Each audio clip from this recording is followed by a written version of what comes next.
Maulid Nabi besar Muhammad sallallahu alaihi wasallam yang akan disampaikan oleh Al-Mukarram Habib Husain Ja'far Al-Hadar dari Jakarta. Sekaligus mohon dengan doanya, waktu kami haturkan.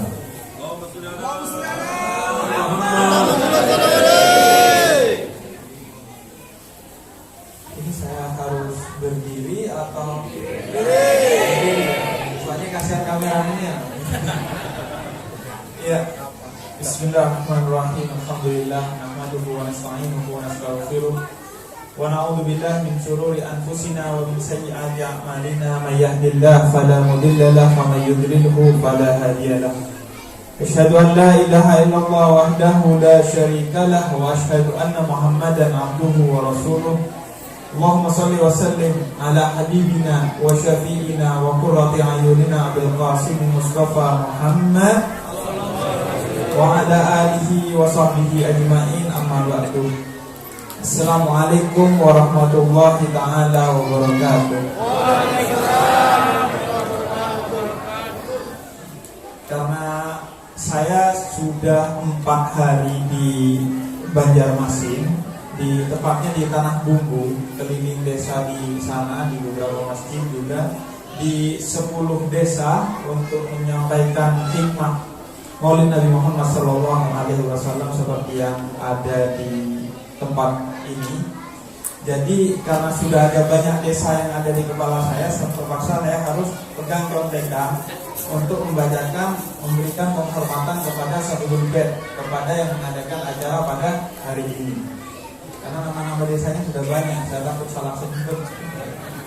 Ya, yang pertama saya mau mengucapkan terima kasih sebesar-besarnya atas undangannya di desa di Kelurahan Manggar ini, Kecamatan Balikpapan Timur. Karena itu saya mau mengucapkan pertama-tama terima kasih kepada yang terhormat Ibu Lurah Manggar, Kecamatan Balikpapan Timur. Kemudian yang kedua adalah Sahibul Bait, Ketua Masjid Nurul Iqbal, yakni Bapak Miran, dan juga Ketua LPM Kelurahan Manggar, Ketua RT setempat, dan yang mobil khususnya adalah kepada warga yang hadir di tempat ini pada malam hari ini. Kemudian yang kedua, puja dan puji syukur kepada Allah Subhanahu wa taala karena berkah ridhonya kita bisa berkumpul di tempat yang pasti dimuliakan oleh Allah Subhanahu wa taala. Karena di tempat ini kita mengundang Rasulullah sallallahu alaihi wasallam beserta rombongannya. Dan yang kedua adalah salawat serta salam kita aturkan kepada junjungan Nabi besar Muhammad sallallahu alaihi wasallam, karena berkat bimbingan dari Kanjeng Nabi kita diangkat dari jurang menuju panggung, kita diangkat dari kegelapan menuju keterang benderaan, menuju rumah dan nur, dan kita diangkat dari kekotoran menuju kemewahan, kebersihan yang tiada tara. Allah berfirman di dalam Al-Quran, Bismillahirrahmanirrahim, wa ma kana Allahu yu'adzibuhum wa anta fihim. Dikatakan oleh Allah bahwa Allah tidak akan memberikan azab, tidak akan marah, tidak akan memberikan bencana yang didasarkan kepada kemarahan Allah Subhanahu wa taala kepada suatu desa, suatu wilayah, suatu kota, suatu tempat, suatu provinsi, suatu negara yang di dalamnya ada Rasulullah sallallahu alaihi wasallam. Ayat ini turun sebagai jaminan bahwa Makkah dan Madinah dijamin tidak akan pernah diazab oleh Allah Subhanahu wa taala karena ada Rasulullah di dalamnya. Jadi ketika suatu tempat itu ada Rasulullah atau didatangi Rasulullah, maka azab tidak akan pernah turun kepada suatu tempat tersebut. Ini janji Allah Subhanahu wa taala, wa ma kana Allahu yu'adzibuhum wa anta fihim. Allah tidak akan mengazab suatu kaum, suatu tempat, suatu wilayah jika ada Rasulullah di dalamnya. Oleh karena itu di sini pentingnya perayaan Maulid Nabi Muhammad sallallahu alaihi wasallam. Karena ketika Maulid Nabi Muhammad sallallahu alaihi wasallam, kita berarti mengundang Rasulullah sallallahu alaihi wasallam untuk datang ke masjid ini dan secara umum untuk datang ke kelurahan ini, kelurahan Manggar ini. Sehingga dengan itu maka Allah menjamin bahwa kelurahan Manggar tidak akan pernah mendapatkan azab dari Allah Subhanahu wa taala. Ini janji dari Allah Subhanahu wa taala di dalam Al-Qur'an. Ketika Rasulullah pernah hadir di suatu tempat, maka Allah tidak akan memberikan azab di tempat itu jika Rasulullah selalu hadir. Nah, yang dilakukan kita pada hari ini adalah menghadirkan Rasulullah SAW. Yang mulia, yang penting di kehadiran pada acara hari ini bukan saya, bukan Bu Lurah, bukan siapa-siapa, tapi Rasulullah SAW. Tentu yang dimaksud oleh Al-Quran tadi bukan hanya kehadiran fisik Rasulullah SAW. Karena Al-Quran falihun likulli zaman wal makan. Al-Quran itu bukan hanya untuk orang Arab di zaman jahiliyah tersebut, di zaman Rasulullah, tapi Al-Quran itu untuk semua zaman dan semua tempat. Falihun likulli zaman wal makan. Oleh karena itu kemudian kita bertanya-tanya, bagaimana kemudian yang dimaksud dengan adanya Rasul, hadirnya Rasul di suatu tempat ketika Rasulnya telah wafat di Madinah? Maka kemudian yang dimaksud kehadiran Rasul bukan hanya kehadiran fisik Rasulullah SAW, tapi Rasul ini tidak hanya hadir secara fisik. Rasul bisa hadir secara batin. Dan kehadiran Rasul secara batin yakni ketika kita membacakan Maulid Nabi Muhammad SAW. Oleh karena itu ketika Maulid Nabi Muhammad SAW, kemudian ketika mahallul qiyam kita berdiri. Kenapa kita berdiri? Karena Rasulullah hadir ketika mahallul qiyam. Kita berdiri sebagai penghormatan kepada Rasulullah yang datang ketika mahallul qiyam. Oleh karena itu juga di dalam mahallul qiyam syairnya adalah marhaban marhaban ya Rasulullah, ahlan wa sahlan bika ya Rasulullah. Selamat datang wahai Rasulullah. Karena kenapa? Karena ketika mahallul qiyam Rasulullah hadir secara batin bersama rombongannya, bersama keluarganya, bersama sahabat-sahabatnya, dan bersama para aulia, orang-orang soleh, orang-orang wali yang dekat dengan Rasulullah SAW. Sehingga Rasulullah hari ini hadir di tempat ini bersama rombongannya, duduk bersama kita. Secara batin beliau hadir. Dan yang menjamin kehadiran Rasulullah SAW secara batin bersama rombongannya ketika dibacakan Maulid Nabi Muhammad SAW, dan wabil khusus Simtud Durah Maulid Habsyi yang kita baca ini adalah Sahibul Maulid Al-Habib Ali Habsyi yang mengarang Simtud Durah Maulid Habsyi. Kata Habib Ali Habsyi, demi Allah tidak ada suatu tempat dibacakan Maulid Nabi Muhammad SAW kecuali Rasulullah hadir di dalamnya.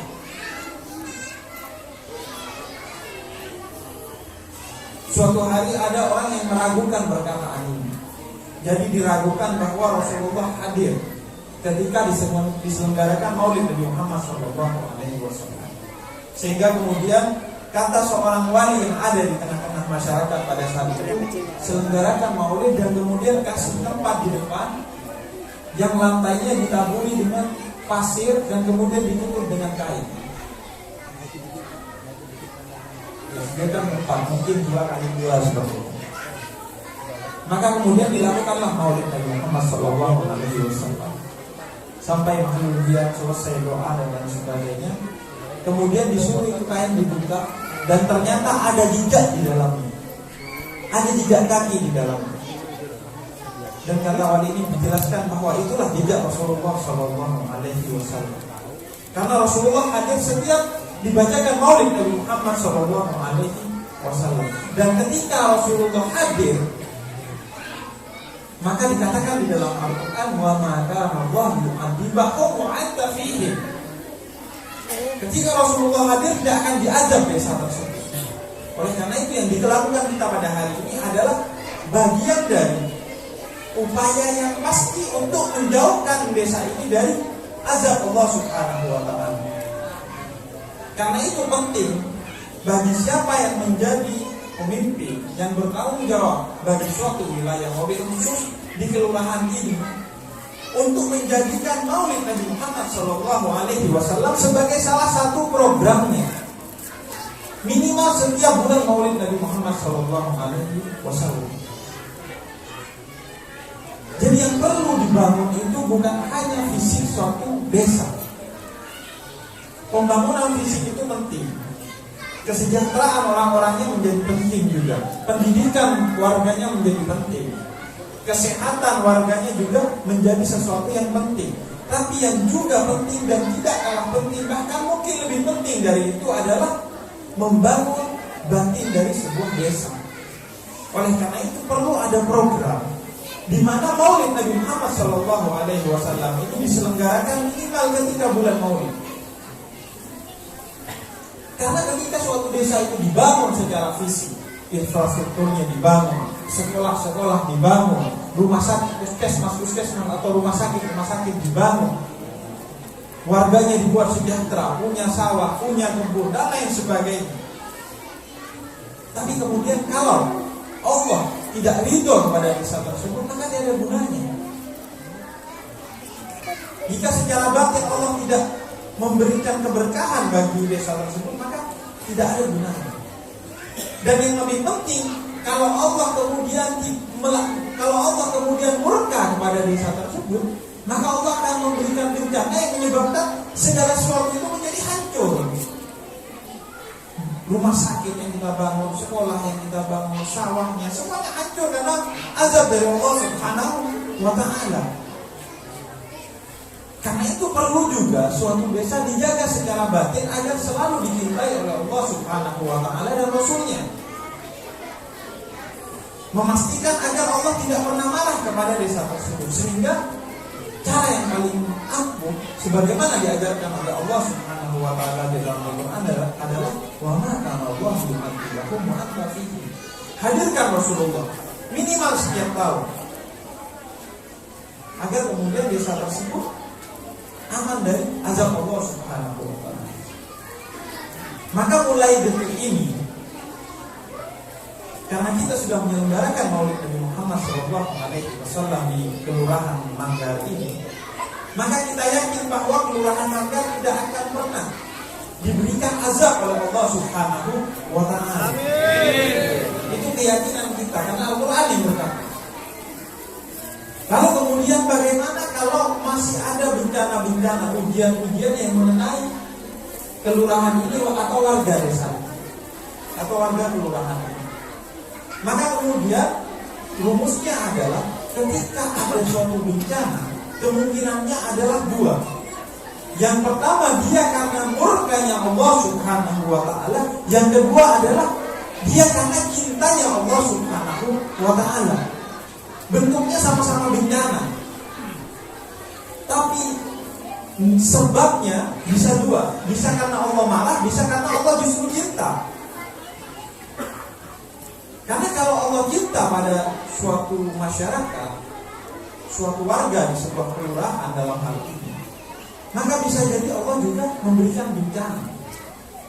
Yang pertama fungsinya adalah mengangkat dosa-dosa orang-orang yang ada di dalamnya. Jadi karena ada sedikit dosa-dosa kecil yang sering kita lakukan, maka kemudian karena Allah cinta ingin memasukkan warga kelurahan di sini ke surganya, maka Allah beri bencana untuk kemudian apa? Untuk kemudian mensucikan dia dari dosa-dosa yang pernah dilakukannya. Kemudian yang kedua, bisa jadi bentuk cinta Allah Subhanahu wa Ta'ala dalam bentuk bencana tersebut adalah dengan tujuan untuk mengangkat derajat warganya, masyarakat di sebuah kelurahan, untuk kemudian ditingkatkan derajatnya di sisi Allah Subhanahu wa Ta'ala. Karena yang namanya anak SD, kelas 5 SD, mau naik ke kelas 6 SD, pasti harus diberi ujian dulu. Anak SMP, anak SMA, kuliahan, semua kalau mau naik kelas pasti diberi ujian oleh Allah Subhanahu wa Ta'ala. Maka kadangkala bencana itu adalah bentuk ujian dari Allah Subhanahu wa Ta'ala untuk meningkatkan derajat keislaman dan keimanan kita di sisi Allah Subhanahu wa Ta'ala.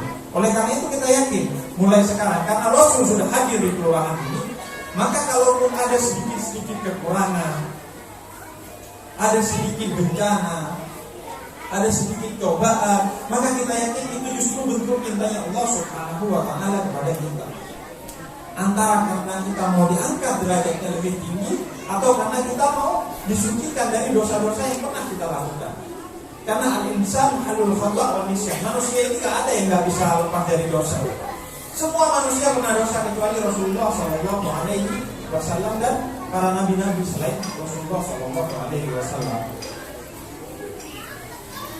Jadi kita yakin mulai sekarang bahwa kalau ada sesuatu yang menyebabkan kita kekurangan, kita sakit, atau ada sesuatu yang menyebabkan kita menjadi kurang sempurna dalam kehidupan ini, maka itu adalah bentuk cintanya Allah Subhanahu wa Ta'ala kepada kita. Karena kenapa? Karena Rasul sudah pernah kita hadirkan di tempat ini, sehingga akan dijauhkan dari azab Allah Subhanahu wa Ta'ala. Jadi itu bentuk jaminan dari Allah Subhanahu wa Ta'ala di dalam Al-Qur'anul Karim. Kemudian selanjutnya adalah bahwa dikatakan dalam hadis qudsi, laulaka ya Rasulullah ma khuliqa afla.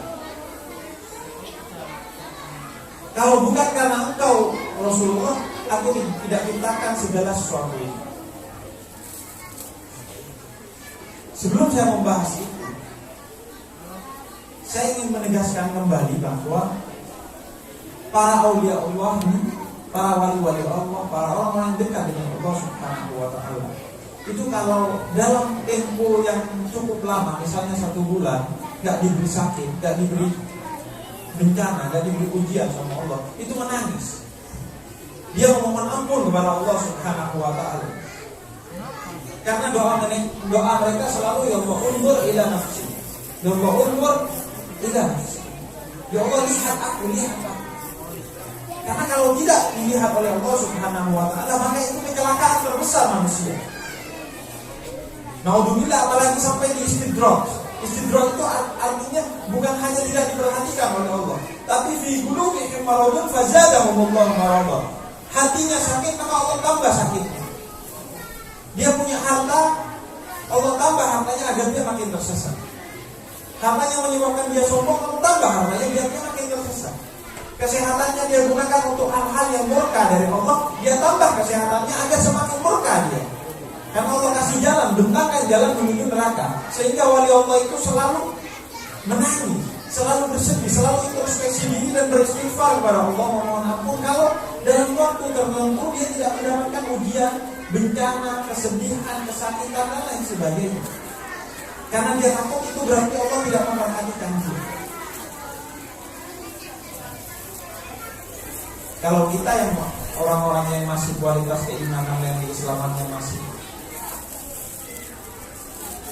masih cukup, itu justru kalau sakit ngeluh gitu. Ya Allah dikasih sakit, ya Allah kita nggak kebayar, ya Allah ini, ya Allah itu. Kalau dikasih sakit ngeluh. Padahal sakit itu adalah cara Allah mencintai kita untuk menjauhkan kita dari dosa. Dilebur itu dosa dengan penyakit. Oleh karena itu, para wali itu selalu menimbulkan ujian, karena itu bentuk kasih sayang Allah Subhanahu wa Ta'ala. Kemudian dikatakan dalam hadis qudsi, laulaka ya Muhammad ya Rasulullah ma khuliqa afla. Jadi kalau bukan karena engkau wahai Muhammad, maka tidak aku ciptakan segala sesuatu ini di muka bumi. Oleh karena itu segala sesuatu di muka bumi ini, manusianya, ya binatangnya, ya tumbuhannya, ya bebatuannya, gunungnya, bintangnya, bulannya, mataharinya, semua diciptakan karena Rasulullah SAW. Jika bukan karena Rasulullah, pastilah kita tidak diciptakan. Karena ketika Allah mau menciptakan kita di dalam Al-Quran, dikisahkan bahwa malaikat protes. Ya Allah, buat apa menciptakan manusia yang pasti akan membuat kerusakan? Pohon susah-susah bertumbuh selama 20 tahun ditebangi, akhirnya banjir.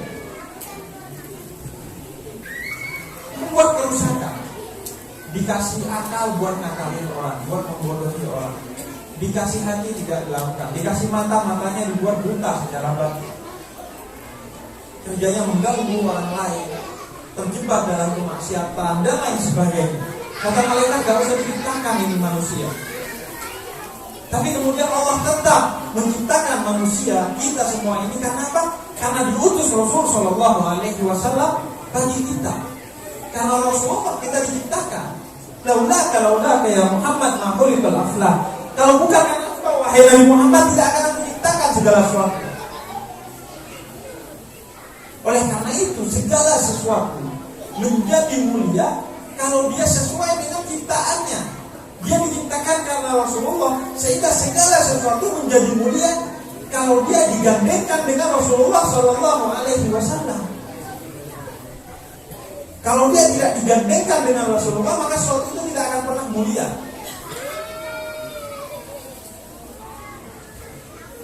Oleh karena itu, Maulid Nabi Muhammad Shallallahu Alaihi Wasallam, segala sesuatunya dari Rasulullah itu menjadi mulia dan membuat mulia. Oleh karena itu sahabat Salman Al-Farisi itu sampai jejak kakinya Rasul kalau ke masjid itu diikuti. Jadi jejak kakinya setelah Rasul ngangkat kakinya, Salman masuk ke sana. Gak berani membuat jejak kaki yang lain. Karena kenapa? Karena kemuliaan jejak kaki Rasulullah Shallallahu Alaihi Wasallam. Karena ingin mendapatkan keberkahan Rasulullah Shallallahu Alaihi Wasallam. Karena kalau sesuatu itu nempel kepada Rasul, maka menjadi mulia dia. Karena kemuliaan Rasul. Bahkan mungkin ada sesuatu di antara kita yang kalau punya kopiah itu di sini di atasnya itu ada logo sendal terompahnya Rasulullah Shallallahu Alaihi Wasallam. Ada sebagian kopiah yang di atasnya itu ada terompahnya Rasulullah Shallallahu Alaihi Wasallam. Bentuknya seperti sendalnya orang Arab. Yang dimaksud adalah sendalnya Rasulullah Shallallahu Alaihi Wasallam. Karena kenapa? Karena ketika Nabi Musa itu meminta untuk berdialog dengan Allah Subhanahu Wa Taala, ketika dipanggil oleh Allah Subhanahu Wa Taala, Nabi Musa disuruh melepas sandalnya. Karena mau ketemu Rasul Shallallahu Alaihi Wasallam, mau ketemu Allah Subhanahu Wa Taala. Tapi ketika Nabi Muhammad dimi'rajkan oleh Allah Subhanahu Wa Taala, sendalnya tidak disuruh dibuka, terompahnya tidak disuruh dibuka, tetap dipakai bertemu dengan Allah Subhanahu Wa Taala sampai jarak terdekat. Sampai jarak yang sangat dekat, sendalnya tetap dipakai. Allah tidak suruh lepas. Oleh karena itu kita beri logo sendalnya Rasul di kepala kita, di kopiah yang kita pakai. Karena kenapa? Karena yang pertama, dibanding sendalnya Rasul saja jauh lebih mulia sendalnya Rasul ketimbang kita. Sehingga kita taruh di kepala itu sendal sebagai bentuk penghormatan kepada Rasulullah SAW. Dan yang kedua, karena segala sesuatu yang menempel kepada Rasul pasti dia mulia dan membuat mulia. Karena sendal itu menempel kepada Rasul, maka kita taruh simbolnya di kepala kita, agar kita mendapatkan keberkahan Rasul melalui wasilah, melalui perantara sendalnya Rasul Shallallahu Alaihi Wasallam yang pernah bertemu dengan Allah Subhanahu Wa Taala. Karena segala sesuatu itu kalau digandengkan dengan Rasul itu jadi mulia. Oleh karena itu, para anbiya wal mursalin, nabi-nabi sebelum Nabi Muhammad, sebelum Rasul-Rasul sebelum Nabi Muhammad, semua menggandengkan dirinya kepada Nabi Muhammad Shallallahu Alaihi Wasallam. Mereka tidak memiliki hak syafaat, mereka tidak memiliki bendera di mahsyar nanti. Yang ada hanya benderanya Rasul Shallallahu Alaihi Wasallam. Yang lain hanya bisa menggiring umatnya untuk kepada benderanya Rasul Shallallahu Alaihi Wasallam. Yang imam hanya Rasul, yang lainnya adalah makmum. Karena segala sesuatu ketika dia digandengkan kepada Rasul, maka saat itu dia menjadi mulia. Karena laulah ya Muhammad ma'hulikal aflah, tidak akan menciptakan segala sesuatu ini wahai Muhammad kecuali untuk engkau. Oleh karena itu, yang menjadi kegiatan kita adalah selalu berupaya untuk menggandengkan diri ini kepada Rasulullah Sallallahu Alaihi Wasallam. Agar apa? Agar mulia. tidak mulia kita sebelum kita menggandengkan diri kita dengan Rasulullah Shallallahu Alaihi Wasallam. Oleh karena itu kita menyelenggarakan Maulid Nabi Muhammad Shallallahu Alaihi Wasallam agar kita selalu bergandengan dengan Nabi Muhammad Shallallahu Alaihi Wasallam. Bukan hanya di bulan Maulid dan bukan hanya di masjid, bukan hanya di musola, bukan hanya di majelis taklim. Segala sesuatu kita gandengkan dengan Rasulullah agar mulia. Kita nikahan baca Maulid Nabi Muhammad Shallallahu Alaihi Wasallam agar pernikahannya menjadi sakinah, mawaddah, warahmah karena Rasulullah Shallallahu Alaihi Wasallam. Setelah nikah hamil 7 bulan, bikin syukuran dengan menyelenggarakan Maulid Nabi Muhammad Shallallahu Alaihi Wasallam agar anaknya menjadi anak yang soleh dan solehah karena Nabi Muhammad Shallallahu Alaihi Wasallam. Setelah anaknya lahir, bikin syukuran kita menyelenggarakan Maulid Nabi Muhammad Shallallahu Alaihi Wasallam agar anaknya menjadi anak yang soleh, yang sukses, yang cerdas dan lain sebagainya. Jadi kita selalu gandengkan segala sesuatu kepada Nabi Muhammad Shallallahu Alaihi Wasallam. Dapat jabatan baru, bikin Maulid Nabi Muhammad Shallallahu Alaihi Wasallam agar di dalam jabatan itu digandengkan dengan Nabi Muhammad. Pokoknya segala sesuatu, dapat rezeki besar baru, kita bikin syukuran, bikin Maulid Nabi Muhammad agar rezekinya berkah. Karena digandengkan dengan Nabi Muhammad, rumusnya segala sesuatu yang digandengkan kepada Nabi Muhammad, maka pasti dia akan mulia. Karena yang namanya keberkahan ini rumusnya bukan pakai kalkulator. Secara kalkulator yang banyak dia yang membahagiakan. Secara kalkulator kalau Anda punya uang 5.000 dengan punya uang 50.000, seharusnya akan lebih bahagia orang yang memiliki uang 50.000. Itu pola pikirnya lah kalkulator. Tapi kan rumus keberkahan dan rumusnya Allah Subhanahu wa Ta'ala ini tidak begitu. Kalkulatornya Allah Subhanahu wa Ta'ala itu tidak begitu. Oleh karena itu dikisahkan dalam salah satu hadis Bukhari bahwa ada satu wanita yang seumur hidup menjadi pelacur. Tapi kemudian di akhir hayatnya dia memberi minum seekor anjing yang kehausan dan kemudian dia mendapatkan surganya Allah Subhanahu wa Ta'ala. Padahal secara hitung-hitungan dia seharusnya masuk neraka karena lebih banyak maksiatnya ketimbang baiknya. Tapi kan Allah tidak begitu hitung-hitungannya. Dan Allah katakan memang bukan begitu hitung-hitungan Allah.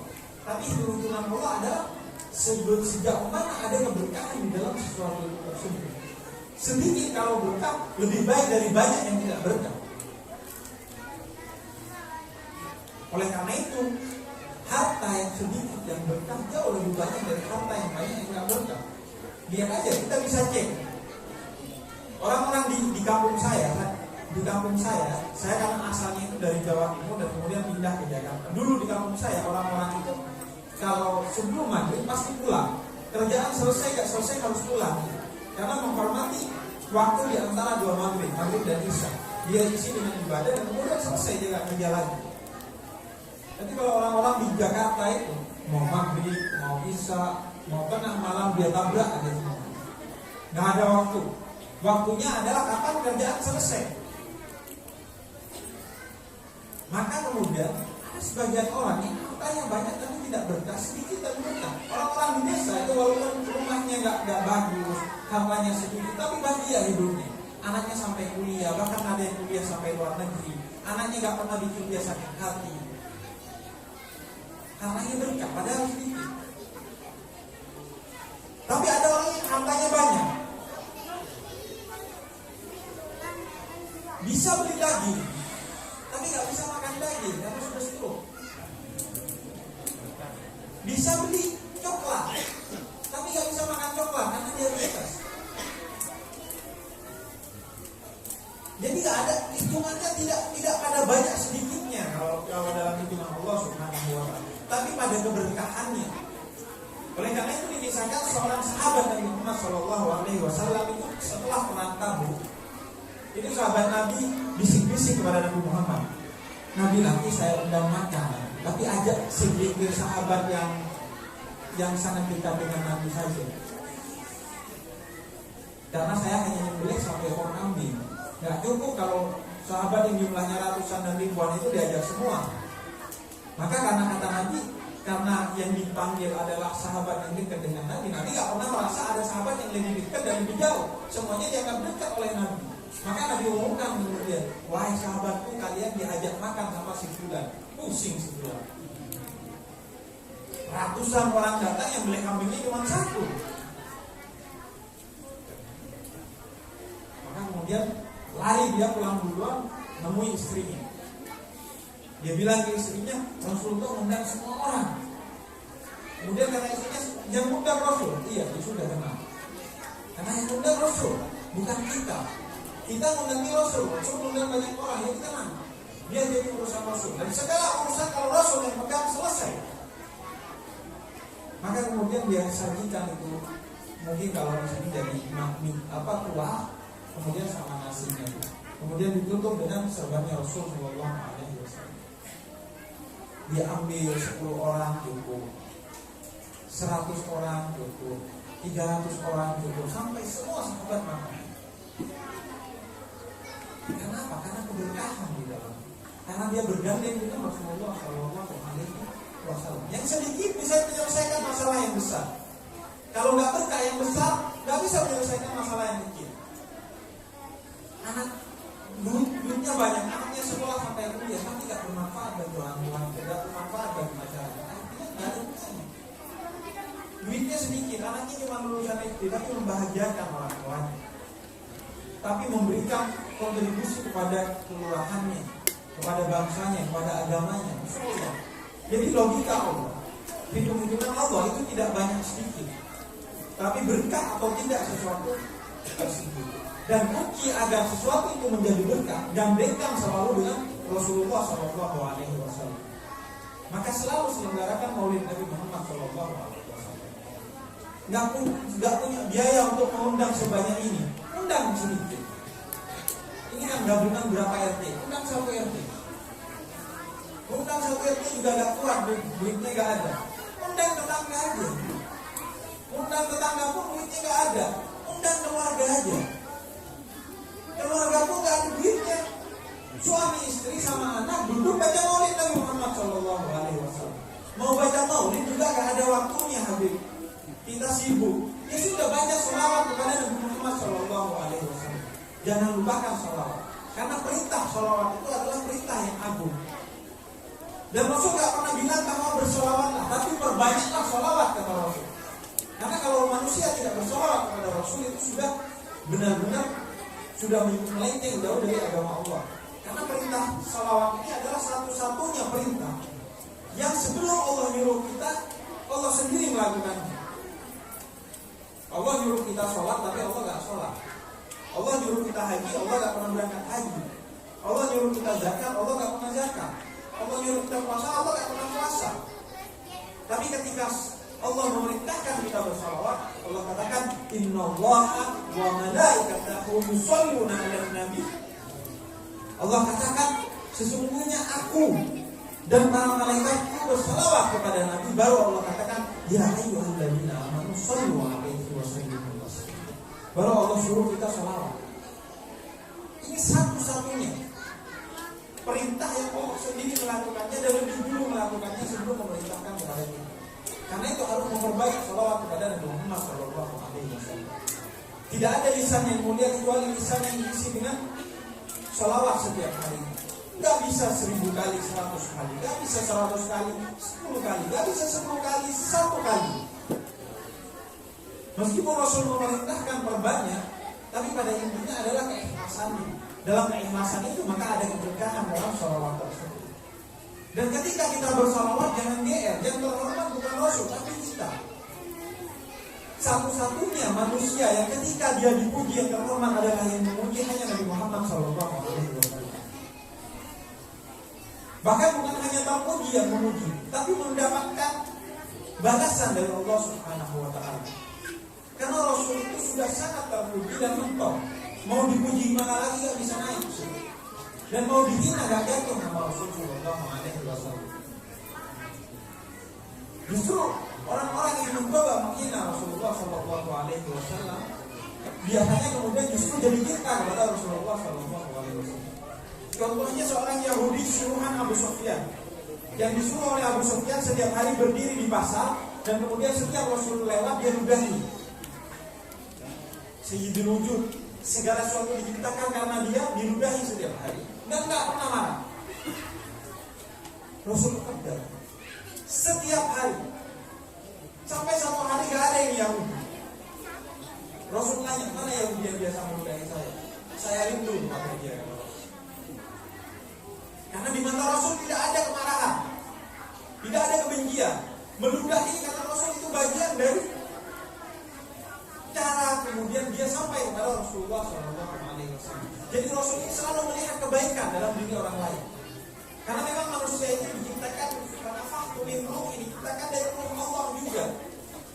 Jadi ada kebaikan selalu, seluruhnya manusia pasti ada kebaikan.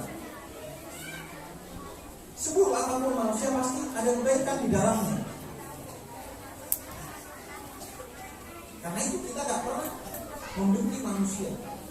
Karena pasti ada kebaikan di dalam setiap keburukan, setiap manusia yang buruk apa, seburuk apa. Karena ada ruh Allah di dalamnya. Dan kita tidak pernah benci orangnya. Yang kita benci pasti perbuatannya. Justru karena kita benci kepada perbuatannya dan cinta kepada orangnya, maka kita dah nasihati dia, kita dakwahi dia. Maka kemudian dia rugi terus, meludahi dan nggak ada dia sakit, tanya sahabat di mana rumahnya, di sini dan di situ. Kemudian Rasul datang di rumah. Rasul bawa buah-buahan, Rasul jenguk. Bergetar tubuh Yahudi ini melihat Rasul datang, menangis dia memeluk Rasul dan dia katakan, asyhadu an la ilaha illallah wa asyhadu anna Muhammadar Rasulullah. Mulai detik ini saya percaya bahwa Muhammad orang benar dan saya masuk Islam. Karena Rasul selalu melihat kebaikan pada setiap orang. Jadi tidak pernah melihat orang dalam kacamata yang buruk, sehingga orang yang benci kepada Nabi pasti akan jadi cinta kepada Nabi. Jadi ketika kita memuji Nabi Muhammad, satu-satunya orang yang kalau dipuji kita yang terpuji. Karena Nabi Muhammad sudah tidak bisa dipuji. Oleh karena itu dikatakan dalam salah hadis bahwa siapa yang memuji Nabi Muhammad, dua keuntungannya. Yang pertama Allah bersihkan dosanya, yang kedua Allah bersolawat kepada dia 10 kali. Solawat 1 kali dibalas dengan 10 solawat dari Allah Subhanahu wa Ta'ala, dan Allah bersihkan dosanya. Jadi satu-satunya orang yang kalau dipuji kita yang terpuji. Oleh karena itu menyelenggarakan Maulid Nabi Muhammad SAW bukan mau menjunjung tinggi kehormatan Nabi Muhammad SAW, karena Nabi Muhammad sudah mentok kehormatannya. Justru karena kita ingin terhormat, maka kita selenggarakan Maulid Nabi Muhammad SAW. Karena kita ingin aman, maka kita selenggarakan Maulid Nabi Muhammad SAW. Karena kita ingin berkah, maka kita selenggarakan Maulid. Bukan karena kita mau memberikan sesuatu kepada Nabi, tapi justru karena kita mau memancing keberkahan dari Nabi. Jadi ibarat memancing, kita mau cacing dapat ikan, kita selawat sekali dapat 10 keberkahan. Oleh karena itu kita akan selalu membandingkan diri kita dengan pribadi Nabi Muhammad SAW, karena itu adalah cara kita untuk mendapatkan kehormatan di sisi Allah Subhanahu wa Ta'ala. Oleh karena itu segala sesuatu kalau tidak disandingkan dengan Nabi Muhammad tidak ada gunanya. Bahkan Imam Syafi'i katakan, "Man lam yusalli 'alaikum la salata." Tidak ada salat yang diterima oleh Allah Subhanahu wa Ta'ala kalau tidak ada salawat kepada Nabi Muhammad di dalamnya. Man lam yusalli 'alaikum la salata. Tidak ada salat bagi orang yang tidak bersalawat kepada Nabi Muhammad. Jadi kalau kita tidak menyatakan salawat, maka yang pasti salatnya batal, yang kedua pasti ditolak oleh Allah Subhanahu wa Ta'ala. Salat, ibadah yang diperintahkan oleh Allah Subhanahu wa Ta'ala, Allah gandengkan dengan salawat. Salat tidak diterima oleh Allah Subhanahu wa Ta'ala kalau tidak digandengkan dengan pribadi Nabi Muhammad SAW. Apalagi kita nggak akan mulia kalau tidak digandengkan dengan Nabi Muhammad SAW. Sehingga kita hiasi semua hari-hari kita dengan salawat kepada Nabi Muhammad SAW. Kita hiasi semua capaian kita, mendapatkan jabatan, mendapatkan harta, mendapatkan anak, mendapatkan istri. sendiri dengan Maulid Nabi Muhammad Shallallahu Alaihi Wasallam. Kita hias semua diri ini dengan Nabi Muhammad Shallallahu Alaihi Wasallam. Hias lisan dengan sholawat, hias kaki dengan selalu pergi ke acara-acara yang di dalamnya menyebut Nabi Muhammad Shallallahu Alaihi Wasallam. Hias diri ini dengan berakhlak sebagaimana akhlaknya Nabi Muhammad Shallallahu Alaihi Wasallam.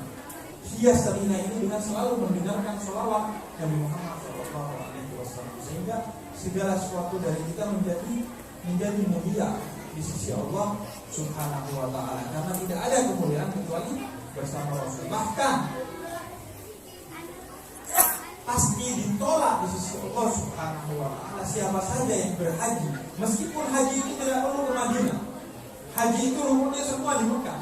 Tapi kalau haji tapi tidak berziarah kepada Rasul Shallallahu Alaihi Wasallam dengan niat tidak berziarah kepada Rasul, maka tidak akan diterima haji. Karena segala sesuatu kalau tidak bergandeng dengan Rasul tidak akan diterima oleh Allah Subhanahu Wa Taala. Oleh karena itu kita walaupun hajinya itu cuma di Mekah, kita pasti ke Madinah untuk ziarah kepada Rasulullah. Karena Allah yang mengatakan sholat itu kalau nggak digandeng dengan Rasulullah nggak diterima.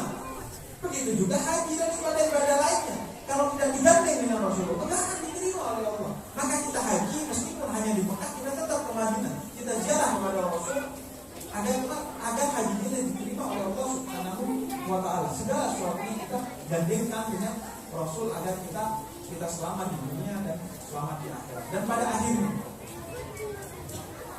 mati pun kita harus gandengkan dengan Rasul Sallallahu Alaihi Wasallam.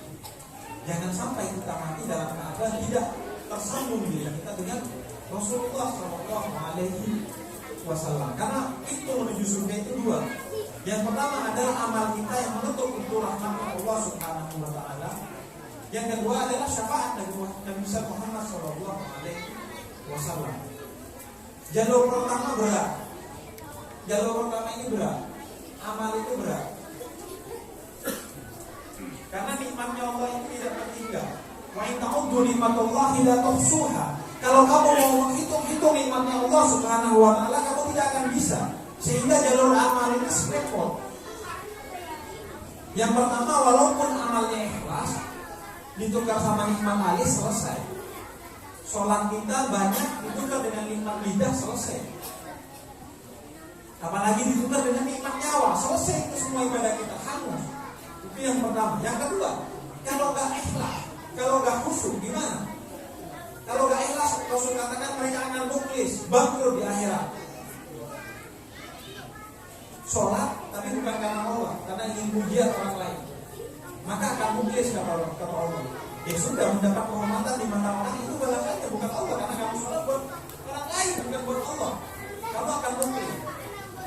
Belum lagi kalau tak khusyuk, sholat di sela-sela waktu. Jadi kunci, saya sering katakan bahwa kunci sholat yang khusyuk itu adalah memberikan waktu untuk sholat, bukan sholat di sela-sela waktu. Kita seringkali sholatnya di sela-sela waktu.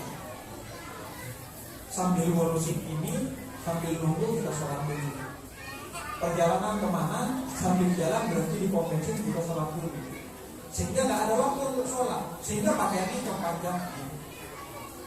Mau menemui Allah tidak lebih rapi dari menemui pemimpin kita, lurah misalnya, apalagi mau ketemu Pak Jokowi itu presiden. Ketemu Allah biasa saja. Makanya Rasul ajarkan kita kalau mau ketemu Allah pakai pakaian yang rapi. Kalau bisa pakai uangnya, agar kita memberi waktu untuk kita sholat, bukan sholat di sela-sela waktu. Dan harus tumakninah, harus tenang. Agar apa? Sholatnya berkualitas khusyuk. Nah, sholat kita belum tentu khusyuk, amal kita belum tentu khusyuk, haji kita belum tentu mabrur. Maka jalur amal ini repot. Bahkan jalur amal ini seringkali kita lakukan tanpa ilmu. Kalau nggak percaya, lihat saja sebagian orang yang kalau sholat berjamaah jadi imam, bacanya suratnya panjang. Tapi kalau sholat sendiri, suratnya pendek. Padahal Rasul ajarkan dalam fikih, kalau sholat jamaah jadi imam harus baca surat pendek. Bahkan Rasul pernah menegur sahabatnya, Mu'adz bin Jabal, karena kalau jadi imam sholatnya panjang. Kata Rasul jangan panjang, karena kamu tidak tahu kondisi makmummu. Baca surat panjang-panjang, padahal makmumnya ada yang baca surat panjang-panjang padahal makmumnya ada urusan lain. Yang dibenarkan adalah Allah untuk urusan itu. Jadi jangan panjang-panjang. Ini kebalik. Kalau sholat sendiri kata Rasul silahkan. Mau baca Al-Baqarah silahkan. Sehingga ada satu kisah itu ada seorang mu'allaf, itu sholat makmum. Kemudian si imam baca surat Al-Baqarah. Sampai kesemutan itu. Ini baru mu'allaf sudah kena kesemutan kata dia. Kemudian dia tanya, nanti baca surat apa ya? Itu surat Al-Baqarah. Itu di Quran ada? Iya, itu Quran ada. Apa artinya itu? Itu artinya sapi kata si imamnya. Oke. Kemudian besoknya dia datang masjid lagi mau sholat jamaah lagi. Ustaz sebelum sholat nanti baca surat apa lagi? Surat dari Al-Quran. Surat apa kata dia? Al-Fil. Apa artinya? Gajah. Dia gajah di sholat dia pulang. Kata dia kemarin surat sapi saja saya kesemutan. Kalau surat gajah saya masih stroke ini kata dia. Mending saya sholat di rumah aja. Jadi fenomenanya kan gitu. Kalau dipanjang-panjangin agar makmum. Kalau kita sebaliknya dari Rasul. Rasul bilang kalau dia imam yang pendek, kita dipanjang-panjangin. Karena ini dapat pahala dari makmum bukan dari Allah Subhanahu wa taala. Tapi kalau sholat sendiri nggak perlu ada yang ngaku, pasti mayoritas surat terpanjangnya adalah surat Al-Ikhlas. Karena hanya ikhlas kalau baca surat Al-Ikhlas. Itu pun bacanya belum rukuk berdiri lagi langsung dia. Sesekali kadang dinamainya kalau kosa tinggi di bawah hari minasanya kawal abda. Mentok-mentok wal asri innal insana lafi khusr illa alladziina aamanu wa amilus shalihati wa tawassaw bil haqqi wa tawassaw bis sabr. Akhir wadduha jauh-jauh deh. Apalagi Iqra jauh. Semua hidup gak pernah baca Iqra pas sholat sendiri. Jadi amal kita gak sesuai dengan ilmu. Ilmunya kalau sendiri baca yang panjang, kalau imaman baca yang berjamaah jadi imam baca yang pendek. Kita jadi makmum saat sendiri baca yang pendek, saat jadi imam baca yang panjang. Jadi amal ini sudah sulit. Jalur amal ini sulit. Pesimis juga. Maka kita satu-satunya jalur menuju surganya Allah Subhanahu wa taala adalah meminta syafaatnya Nabi Muhammad SAW dengan bermaulid Nabi, bersalawat kepada Nabi, mencintai Nabi, berakhlak sebagaimana akhlaknya Nabi. Plus juga jalur syafaat ini kelebihannya adalah kita pasti masuk surganya sama Rasulullah SAW. Kalau jalur amal belum tentu sama Rasul. Kadang doanya kita ini kurang sempurna. Ya Allah masukkan saya ke surga. Nanti masuk surga nyari Rasul kan ada di surga itu. Karena surga itu ada 7 tingkatan. Kalau masuk surga gak ada Rasul boring juga. Sumpah juga kita suntuk juga gak nikmat. Gak ada Rasul itu kurang nikmat. Karena kenikmatan mengagung adalah bersama Rasul Sallallahu Alaihi Wasallam. Karena kabar paling gembira adalah bersama Rasul. Karena itu orang Madinah ketika kedatangan Rasul disuruh adanya kabar gembira bagi kita. Paling gembira kalau sama Rasul. Maka jalur syafaat paling enteng. Cuma modalnya sholawatan, maulidan, persedahan, cintai Rasul, pakai anaknya Rasul, selesai. Pasti kita dijamin oleh Allah masuk surga dengan jalur syafaatnya Nabi. Jadi nanti di akhirat kamu apa amalannya? Saya pokoknya ikut rombongan Rasul. Jadi rombongan Rasul itu nanti dikasih tali ya. Kita masuk di sana rombongan Rasul. Jadi rombongan Rasul itu gak usah dihisab sudah, karena diberikan syafaat oleh Rasulullah SAW. Jadi masuk saja kita ke surganya Allah Subhanahu wa taala. Semoga kita yang di sini mendapatkan syafaatnya Rasul sallallahu alaihi wasallam.